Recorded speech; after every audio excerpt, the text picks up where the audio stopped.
I love this next one because, and this one is, people talk about this all the time, Yeah. but we forget, right? Would you rather be a millionaire and unhealthy, or would you rather be healthy with $0 in your bank account?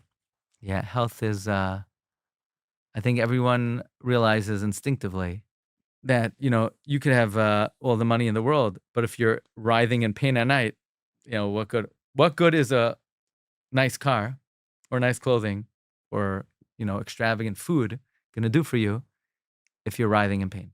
And we don't think like that. We don't think, because I'm healthy, I'm the biggest millionaire in the world, right? We take a lot of things for granted, Right. I think an important attitude shift is, for us, what's a good day? A good day is if I ate something really good or I got something really good. A good day is you wake up in the morning and you don't have a headache. You don't have a toothache. I mean, look, thank God this is my worst problem. But I just came back from Australia.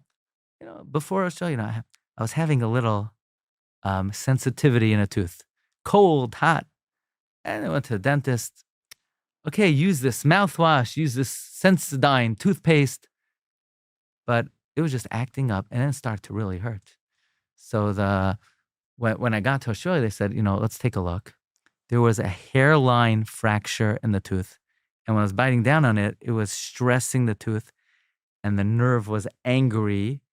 It was, until I got back to New York, I was living on Advil and Tylenol, and that's not a big deal. People, they live on a lot better stuff than Tylenol and Advil, right? And, just that person has 32 teeth. If none of them hurt you, like, that's unbelievable. You should be, jumping for joy. Do you know how many billions of things have to go right for a person not to be in excruciating pain? Right. We don't think like that. And this was a hairline fracture in one tooth. And this is not a big deal. It is Right. not. This is not one of the most excruciating pains a person could have. Right. But it's enough to disturb quality of life. Right. So even simple quality of life, not to have pain, what people would pay for that. Or limbs. I mean, this is just elementary. What would a person pay to see? Right. To hear if they couldn't, to speak. And it's also not only physical health. People suffering emotional distress. Right.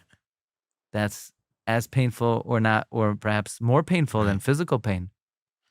If you wake up in the morning and you're sane, you have people in the house with you, you have a family,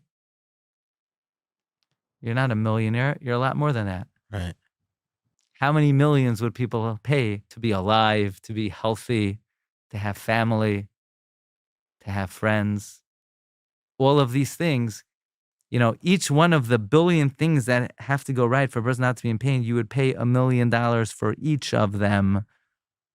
Right.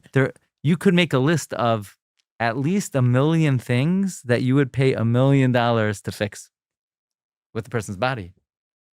And you have all of them? So you're not a millionaire. You're not even a billionaire. You're. After you went through that experience, because you went through that hardship, now you appreciate it so much more, right? Like going through something difficult, or even when it comes to attaining money, someone who attains money because they rolled up their sleeves and they worked hard on something, or when you're learning Torah and you don't understand it, but you continue pounding away, the appreciation you have from the toil, or the appreciation you have after the toil, is completely different than somebody that it was handed to on a silver platter. Right. Then there's no denying that. There's no denying the idea that sometimes difficulty is one of the greatest kindnesses of God. Right. And we have to be grateful that he keeps the difficulty in a way that we can handle and not too hard. Thank God it was only a hairline fracture in a tooth.